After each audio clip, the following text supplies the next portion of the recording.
to MahindraGuru.com's official YouTube channel and you are watching a new session of For Your Information #FYI, जहां आज हम आपके साथ discuss करेंगे 18 मार्च का इतिहास। जी हाँ, we are going to discuss the history of 18 March. क्या हुआ था, क्या घटा था, क्या ऐसा था खास 18 मार्च के उपलक्ष्य में, किसको हमें जानना है जरूरी। और इसी चर्चा में हमेशा की तरह बने हुए हैं हमारे हिस्ट्री गुरु, तो उनका करेंगे स्वागत इस सेशन में और बढ़ेंगे, देखेंगे क्या है फॉर योर इन्फॉर्मेशन #FYI के सेशन में the events, birthdays, deaths and the questions की अगर हम बात करें तो FYI क्वेश्चन बैंक में हर दिन एक नया पेज ऐड ऑन होता है, तो आज भी डेफिनेटली एक पेज ऐड ऑन होगा आपके क्वेश्चन बैंक में। तो let's proceed with the part and let's look upon 18 March के इतिहास में सबसे पहला इवेंट जो हुआ था 1922 वाज द ईयर, जिसको आपको याद रखना है, when the British magistrates in India sentenced Mahatma Gandhi to 6 years imprisonment for disobedience। तो बात अगर करें यहाँ पे हिस्ट्री गुरु से डेफिनेटली पूछेंगे कि सर 18 मार्च का दिन था जब ब्रिटिश मैजिस्ट्रेट ने Mahatma Gandhi the father of nation को 6 साल का इम्प्रिजनमेंट दिया था फॉर डिसोबीडियंस। तो what was actually it was all about. बिल्कुल व्यूअर्स, अगर हम यहाँ पर बात करें सिविल डिसोबीडियंस मूवमेंट यानी कि सविनय अवज्ञा आंदोलन, जो कि आपने सुना भी होगा, जिसमें नमक कानून के बारे में भी हमने देखा था कि शुरुआत में गांधी जी ने कहा था कि हमें अंग्रेजों के बनाए गए कानून की अवज्ञा करनी है, उनका डिसोबीडियंस करना है। तो इसी सिलसिले में अगर हम यहाँ पर बात करें 1922 में, तो गांधी जी को बहुत बड़े पैमाने पर आंदोलन और कुछ हिंसक जो घटनाएं हो गई थी, उन वजह से बॉम्बे हाई कोर्ट से अगर हम बात करें, उस समय जो बॉम्बे हाई कोर्ट था, वहां से लगभग 6 साल के कैद की सजा सुनाई गई थी। लेकिन कुछ ही समय बाद गांधी जी को राजनीतिक रिहाई के जरिए छोड़ भी दिया गया था। लेकिन हम यहाँ पर बता दें कि गांधी जी कई बार आजादी की लड़ाई में जेल गए और उन्हीं में से एक आज का ही दिन था कि 18 मार्च 1922 को 6 साल की सजा सुनाई गई थी गांधी जी को by Bombay high court. Definitely. तो आगे अगर हम बात करें so will be talking about the birthdays की 18 मार्च को किसकी जन्मतिथि होती है, किसका बर्थडे होता है। तो the personality which we have that is mister Shashi Kapoor. 1938 was the year, 18 March was the date when Shashi Kapoor was born. तो बात अगर हम करें शशि कपूर जी की, तो बिल्कुल a veteran personality, because film actor रहे हैं, बॉलीवुड पर्सनालिटी है, सोशल एक्टिविस्ट भी कहीं ना कहीं ये रहे हैं और मशहूर कपूर खानदान से बिलोंग करते हैं। बिल्कुल, अगर हम शशि कपूर की बात करें तो अपने जमाने के बहुत ही बेहतरीन अभिनेताओं में से एक हैं। इनके अगर हम पूरे नाम की बात करें या इनके वास्तविक नाम की अगर हम बात करें, तो इनका जो वास्तविक नाम है वह है बलबीर राज। जी हाँ, पूरे नाम की बात करें बलबीर राज पृथ्वीराज कपूर इनका पूरा नाम हो जाएगा। Is an Indian film actor and film producer. जी हाँ, कई फिल्मों को भी प्रोड्यूस किया है, इसलिए फिल्म प्रोड्यूसर भी कहे जाते हैं। इनका जन्म आज ही के दिन हुआ था। और इसके साथ ही साथ अगर हम इनके बारे में कुछ और डिस्कशन करना चाहें, तो अपने अभिनय के लिए, अपनी फिल्मों में अपने योगदान के लिए, अपनी कलाकारी और अपने अभिनय के लिए उन्हें कई पुरस्कारों से भी सम्मानित किया जा चुका है। तो जैसे कि अगर हम बड़े आविष्कार, अगर हम बात करें, बड़े प्राइजेस की बात करें, बड़े अवार्ड्स की बात करें जो कि शशि कपूर साहब को दिए गए थे, उनमें से एक है 2011 में दिया गया पद्म भूषण का अवार्ड और 2015 में दिया गया दादा साहब फाल्के, जो कि सिनेमा जगत का सबसे बड़ा अवार्ड माना जाता है। दादा साहब फाल्के अवार्ड से भी इनको सम्मानित किया जा चुका है सन 2015 में। तो आज भी यह अभिनय यानी ये अभिनेता आज भी हमारे बीच हैं। तो बिल्कुल आज ही के दिन 18 मार्च शशि कपूर साहब का 1938 में जन्म हुआ था। डेफिनेटली। तो नेक्स्ट पर्सनालिटी की अगर हम बात करें तो mister Nagendra Singh. 1914 was the year and 18 March was the date when Nagendra Singh was born. तो बिल्कुल हिस्ट्री गुरु से जानेंगे कि कौन थे ये महान शख्सियत। जी हाँ, थोड़ा सा पॉपुलर नहीं है, लेकिन बैकग्राउंड में इनका जो योगदान है वह किसी बड़ी पॉपुलर पर्सनालिटी से कम नहीं है। जी हाँ, नागेंद्र सर की अगर हम बात करें 1914, अगर इनके बारे में थोड़ा सा डिस्कशन करें, तो इनके बारे में अगर हम बात करें, he was an Indian lawyer. जी हाँ, वह एक लॉयर थे यानी कि एक वकील थे, and the administrator who served as the president of the International Court of Justice. आप सभी ने देखा होगा इंटरनेशनल कोर्ट ऑफ जस्टिस, यहाँ पर दुनिया भर के जो देश हैं, अगर उनके बीच में कोई भी विवाद होता है तो इंटरनेशनल कोर्ट ऑफ जस्टिस में जाते हैं, जो कि द हेग नीदरलैंड में स्थित है। तो कहीं ना कहीं the International Court of justice में भी इन्होंने अपनी सेवाएं दी हैं और भारत के 18वें, जी हाँ 18वें नंबर के CJI यानी कि चीफ जस्टिस ऑफ इंडिया भी रह चुके थे नागेंद्र साहब, तो जिनका आज ही के दिन 1914 में जन्म हुआ था। डेफिनेटली। तो नेक्स्ट अगर हम बात करें आगे, so will be talking about the death personalities, किनकी पुण्यतिथि होती है 18 मार्च के ही दिन। And the personality which we have with us that is Bob Woolmer. 2007 was the year, 18 March was the date when Bob Woolmer died. और जैसा कि इनके फोटोग्राफ से हमें पता चल भी रहा है कि a cricketer belonging to particular अगर हम बात करें तो कहीं ना कहीं क्रिकेट फील्ड से जुड़ी हुई ये पर्सनालिटी। बिल्कुल, अगर बॉब वुलमर की अगर हम बात करें तो जितने भी क्रिकेटिंग फैंस हैं वो समझ गए होंगे तो वो कि बॉब वुलमर एक समय पाकिस्तान क्रिकेट टीम के नेशनल कोच भी रह चुके थे। लेकिन इनकी पर्सनालिटी के बारे में बात करें तो इनका जो जन्म हुआ था 14 मई 1948 को हुआ था, और आपको जानकर आश्चर्य होगा कि इनका जन्म कानपुर उत्तर प्रदेश में ही हुआ था। अच्छा। जी हाँ, इनका जन्म कानपुर उत्तर प्रदेश में ही हुआ था, लेकिन ये अगर हम बात करें मूल की बात करते हैं इंग्लैंड से बिलोंग करते हैं, लेकिन इनका जन्म भारत में ही हुआ था।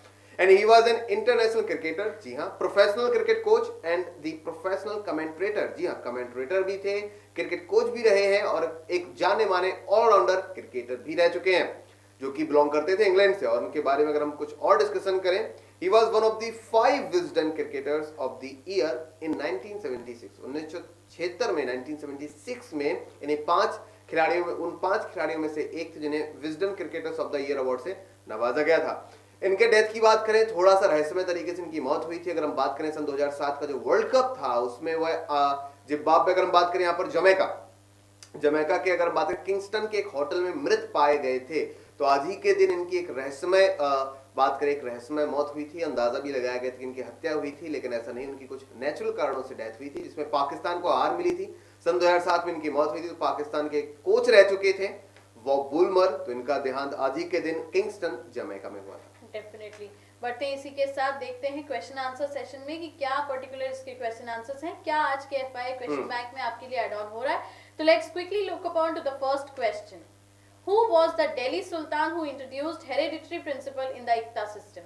दिल्ली का वह सुल्तान कौन था जिसने एकता पद्धति में वंशानुगत सिद्धांत लागू किए थे? ऑप्शंस की बात करें, first one is Firoz Shah Tughlaq, next one is Balban, third one is Alauddin Khilji and last one is Muhammad Tughlaq. तो आंसर की अगर हम बात करेंगे so it's definitely option number A, Firoz Shah Tughlaq. जी हाँ, अगर हम बात करते हैं यहाँ पर एकता पद्धति में वंशानुगत सिस्टम को लाने की, तो फिरोज शाह तुगलक बिल्कुल सही जवाब हो जाएगा। और अगर एग्जाम में कुछ इस प्रकार का प्रश्न पूछता है कि सबसे पहले एकता सिस्टम की जो शुरुआत थी, उसका जो इंट्रोडक्शन किया गया था वह किसके द्वारा किया गया था, तो आपका आंसर हो जाएगा इल्तुतमिश। जी हाँ, लाने वाले इल्तुतमिश थे, लेकिन इसमें जो वंशानुगत सिस्टम है, जो हेरिडिटी सिस्टम था, हेरिडिटी प्रिंसिपल सिस्टम था, वह लाने वाले थे Firoz Shah Tughlaq. Definitely.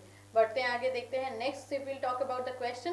Comptroller and auditor general who controls the entire financial system of the, नियंत्रक और महालेखा परीक्षक संपूर्ण वित्त प्रणाली को कहां नियंत्रित करता है? जी हाँ, ऑप्शन से अगर हम बात करें उससे पहले आपने एक वर्ड सुना होगा कैग, यानी कि CAG, comptroller and auditor general of India, जो कि इस समय है मिस्टर शशिकांत शर्मा। तो यहाँ पर पूछा जा रहा है कि जो कैग का जो वर्क होता है वह किससे जुड़ा हुआ है। ऑप्शंस की बात करें तो यूनियन यानी कि संघ से, next one is state level यानी कि राज्य स्तर पर, third one is the union as well as state level यानी कि संघ के साथ साथ राज्य स्तर पर भी, and last one is none of these यानी कि इनमें से कोई नहीं। डेफिनेटली। तो आंसर की अगर हम बात करेंगे तो it's option number C, union as well as the state level. बिल्कुल, आर्टिकल 148 के अनुसार कैग के पास संघ और राज्य यानी कि यूनियन लेवल पर और स्टेट लेवल पर जितनी भी एक्टिविटीज होती हैं जो कि फाइनेंस से जुड़ी होती हैं, उनका नियंत्रण करना, उनकी जांच परख करना का जो पूरा अधिकार है वह कैग के पास होता है। डेफिनेटली। बढ़ते हैं इसी के साथ to the next question. If ozone layer is not located within the stratosphere, what would happen? यदि समताप मंडल में ओजोन परत ना होती तो क्या घटित होता? ऑप्शंस की बात करें, first one is oxygen will decrease with in the earth surface, यानी कि पृथ्वी की सतह में ऑक्सीजन कम हो जाती। Next one is ultraviolet rays will not either the earth enter the earth, यानी कि पराबैंगनी किरणें हैं पृथ्वी की सतह में प्रवेश ही नहीं कर पाती। Third one is skin cancer will be produce in human body, यानी कि मानव शरीर में त्वचा को कैंसर हो सकता है। And last one is infrared rays will enter the earth surface, यानी कि अवरक्त किरणें पृथ्वी की सतह में प्रवेश कर जाएंगी। सो डेफिनेटली आंसर इसका इंटरेस्टिंग है, option number D, infrared rays will enter the earth surface. जी हाँ, यहाँ पर अगर हम सही आंसर की बात करें तो इसके साथ ही साथ अगर हम ऑप्शन सी को भी देखें तो बिल्कुल वह भी बिल्कुल सही है, बिकॉज अगर हम बात करें ओजोन लेयर की, अगर हम बात करते हैं तो अगर वो पृथ्वी सतह में एंटर करती हैं तो उससे मानव शरीर को कैंसर होने की भी संभावना है। बिल्कुल, तो संभावना है, लेकिन अगर हम कंफर्मेशन आंसर की बात करेंगे तो it's option number D, infrared rays will enter the earth surface. बढ़ते हैं इसी के साथ to the next question. Which one of the following is not a function of central bank in an economy? किसी अर्थव्यवस्था में निम्न में से कौन ऐसा कार्य है जो केंद्रीय बैंक के कार्यों में शामिल नहीं है? ऑप्शंस की बात करें, first one is dealing with foreign exchange, यानी कि विदेशी मुद्रा विनिमय का कार्य। Next one is controlling monetary policy, यानी कि मौद्रिक नीति नियंत्रण का कार्य। Third one is controlling government spending, यानी कि सरकारी खर्च पर नियंत्रण। And last one is acting as the bankers bank, यानी बैंकर के बैंक के रूप में कार्य करना। तो आंसर की अगर हम बात करेंगे तो it's definitely option number C, controlling government जी स्पेंडिंग। हाँ, अगर हम बात करें फॉरेन एक्सचेंज के मैनेजमेंट की बात करते हैं तो वह भी आरबीआई का वर्क है।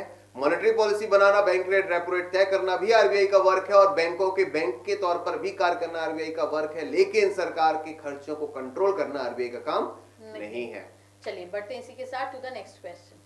Birds which swim in water have, जल में तैरने वाले पक्षियों में क्या विशेषता होती है? ऑप्शंस की बात करें, first one is webbed feet यानी कि जलयुक्त पैर, third next one is broad wings यानी कि चौड़े पंख, third one is long beak यानी कि लंबी चोंच, and last one is toes and claws यानी कि पंजे और उंगलियां। तो डेफिनेटली आंसर की अगर हम बात करें so it's option number A, webbed feet. बिल्कुल, अगर पानी में अगर पक्षियों को तैरना होता है तो उनके जो पैर होते हैं वो वेब फीट कहे जाते हैं। उसमें एक जलयुक्त पैर होते हैं ताकि आसानी से वह पानी में तैर सकें। जैसा कि आपने डक्स वगैरह को भी देखा होगा तो उनके पैर कुछ वेब फीट जैसे ही होते हैं ताकि आसानी से वह पानी में तैर सकें। बिल्कुल, तो बढ़ते हैं इसी के साथ to the next question. What is the number of permanent members of UN Security Council? संयुक्त राष्ट्र सुरक्षा परिषद के स्थायी सदस्यों की संख्या क्या है? बहुत ही इंपॉर्टेंट और इंटरेस्टिंग क्वेश्चन है। ऑप्शंस की बात करें, first one is 5, next one is 6, third one is 10 and last one is 15। So if we talk about the answer, it's option number A, 5. हम सभी को मालूम है कि भारत भी यूनाइटेड नेशंस की सिक्योरिटी काउंसिल में एक परमानेंट सीट के लिए कोशिशें कर रहा है। तो इस परमानेंट सीट में 5 कंट्रीज शामिल हैं, 5 जो सदस्य हैं इसमें शामिल। मैं उनके नाम भी आपको बताना चाहूंगा। जो 5 परमानेंट मेंबर्स हैं यूएन की सिक्योरिटी काउंसिल में, वह हैं चीन, फ्रांस, रूस, ब्रिटेन और अमेरिका। और टोटल अगर मेंबर्स की बात करते हैं तो वहां पर टोटल 15 मेंबर्स होते हैं, जिसमें से 5 जो होते हैं वो परमानेंट और जो 10 होते हैं वो परमानेंट नहीं होते, यानी कि नॉन परमानेंट भी हम कह सकते हैं, जिनको लगभग 2 साल के समय के लिए चुना जाता है। तो यूएन की सिक्योरिटी काउंसिल में 5 जो कंट्रीज हैं उनके पास वीटो पावर भी होती है, जैसा कि हमने आपसे डिस्कस किया। भारत भी कोशिश कर रहा है कि उसको भी यहाँ पर एक स्थायी सीट मिल जाए। डेफिनेटली। बढ़ते हैं इसी के साथ to the next question. Japan parliament is known as, Japan की संसद को क्या कहते हैं? ऑप्शंस की बात करें, Diet, next one is Dail, third one is Yuan and last one is Shura. तो आंसर की अगर हम बात करें so it's definitely A, Diet. जी हाँ, जिस तरह हमारे देश की पार्लियामेंट को संसद के नाम से पुकारा जाता है, उसका नाम संसद ही है, उसी तरह से बांग्लादेश की संसद को हम कहते हैं जातीय संसद, और जापान में वहां की भाषा में इसको डाइट कहा जाता है। डेफिनेटली। बढ़ते हैं इसी के साथ to the next question. Reserve bank of India was nationalized in, भारतीय रिजर्व बैंक का राष्ट्रीयकरण कब हुआ था? ऑप्शंस की बात करें, first one is 1947 1947, next one is 1948 1948, third one is 1949 1949 and last one is 1952 1952। So if we talk about the answer, it's option number C, undoubtedly 1949. जी ही, बिल्कुल बिल्कुल सही है। नेशनलाइजेशन की अगर बात करें, 1 जनवरी 1949 को आरबीआई का जो नेशनलाइजेशन है कंप्लीट हुआ था, और इसके एस्टैब्लिशमेंट की अगर हम बात करते हैं तो 1 अप्रैल 1935 को आरबीआई का एस्टैब्लिशमेंट हुआ था। बिल्कुल, तो बढ़ते हैं इसी के साथ to the next question. Buyers and sellers will have perfect knowledge of market conditions under, किसके अंतर्गत खरीदारों और विक्रेताओं को बाजार स्थितियों की संपूर्ण जानकारी होगी? ऑप्शंस की अगर बात करें, ड्यूलोपोली यानी कि दो अधिकार सिस्टम के तहत, next one is perfect competition यानी कि पूर्ण प्रतियोगिता के तहत, third one is monopolistic competition यानी कि एकाधिकार प्रतियोगिता के तहत, and last one is oligopoly यानी कि अल्पाधिकार के तहत। सो डेफिनेटली कहीं ना कहीं अगर हम बात करें बायर सेलर का परफेक्ट नॉलेज की बात हो रही है, तो is it option number B, perfect competition? बिल्कुल, परफेक्ट कंपटीशन का जो दौर होता है, जबकि जितने भी वहां पर विक्रेता होते हैं और जो खरीदार होते हैं, जब उनके बीच में प्रतियोगिता होती है तो लोग सबसे बेहतर से बेहतर चीजें ही करना चाहते हैं, सबसे बेहतर क्वालिटी और प्राइस को रखना चाहेंगे ताकि उनकी ज्यादा से ज्यादा सेलिंग हो, या जो कि बायर है या वो परफेक्ट चीज खरीद पाए, बहुत ही सही चीज खरीद पाए, जो कि विक्रेता जो कि यहाँ पर खरीदने आ रहा है क्रेता की अगर हम बात करें, तो इस पूरे प्रोसेस में उनके पास कंपटीशन की नॉलेज यानी कि परफेक्ट कंपटीशन की नॉलेज होना जरूरी है। तो परफेक्ट नॉलेज तभी मिल पाएगी जब परफेक्ट कंपटीशन होगा।